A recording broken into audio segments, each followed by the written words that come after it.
ব্রিটেনের NHS, care sector, hospitality, construction এবং IT সেক্টরে কর্মী ঘাটতি রয়েছে।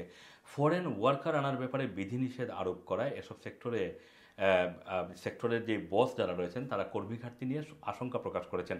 এবার প্রধানমন্ত্রী স্যার কিয়ার স্টারমার ব্যবসায়ীদের আশ্বস্ত করে জানিয়েছেন তিনি বিদেশ থেকে আসা কর্মীদের জন্য দ্রুত ভিসা ক্র্যাকডাউন চালু করবেন না, মানে ভিসা দেওয়ার যে হার সেটা কমাবেন না।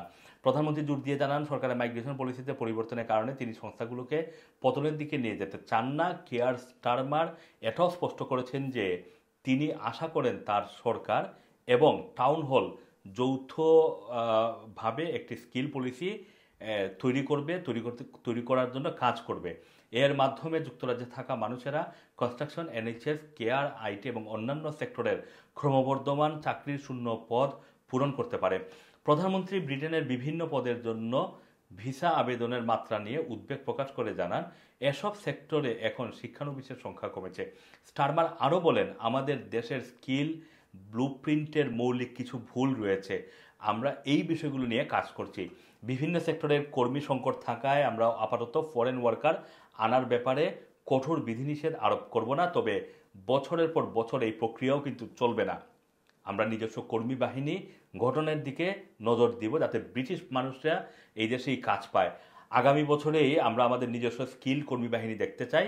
এছাড়া প্রধানমন্ত্রী জানান যুক্তরাজ্যের বর্তমান লেবার ফোর্স সিস্টেম সঠিকভাবে কাজ করছে না, এই জন্য নিজস্ব কর্মী পাওয়া কঠিন হয়ে গেছে। জানা গেছে ব্রেক্সিট পরবর্তী সময়ে ইউরোপীয় ইউনিয়নভুক্ত দেশগুলো থেকে লেবার আসছে না, অন্যদিকে বিভিন্ন দেশ থেকে ফরেন স্টুডেন্ট আসছে। ফলে কর্মী সংকট সমাধান না হলেও নেট মাইগ্রেশনের পরিমাণ রেকর্ড সর্বোচ্চ হয়েছে। এখন ফরেন স্টুডেন্ট আসা অনেকটাই কমে গিয়েছে, যেই কারণে ব্রিটেনের নেট মাইগ্রেশন কমলেও স্কিল্ড ওয়ার্কারের সংখ্যা কিন্তু এখন কমছে। ফরেন স্টুডেন্ট আসার সংখ্যা কমে যাওয়ার কারণে ব্রিটেনের বিশ্ববিদ্যালয়গুলো নানানমুখী সংকটে পড়েছে, বিশেষ করে অর্থনৈতিক সংকটে পড়েছে। কারণ ব্রিটেনের বিশ্ববিদ্যালয়গুলোর অন্যতম আয়ের উৎস হচ্ছে ফরেন স্টুডেন্ট। সুতরাং এই জায়গাগুলো কিভাবে ব্রিটিশ সরকার ঠিক করবে সেটা নিয়েও কিন্তু এখন প্রশ্ন রয়েছে। কারণ ফরেন স্টুডেন্টরা এখন তাদের পরিবার আনতে পারছেন না দেশ থেকে।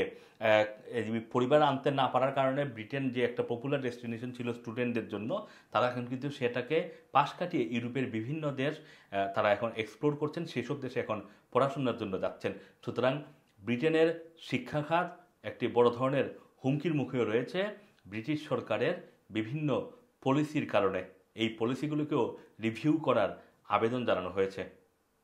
এছাড়া আপনারা জানেন যে স্পাউস আনার ক্ষেত্রে যে 29,000 পাউন্ডের যে থ্রেশহোল্ড, যেটা বাড়ানোর কথা ছিল আগামী জানুয়ারি অথবা এপ্রিলে, সেটাও আপাতত এই বর্তমান লেবার সরকার বাড়াবে না বলেও ঘোষণা দিয়েছে। দেখা যাক এখন পরিস্থিতি কোন দিকে যায়। Assam Rana TV, London.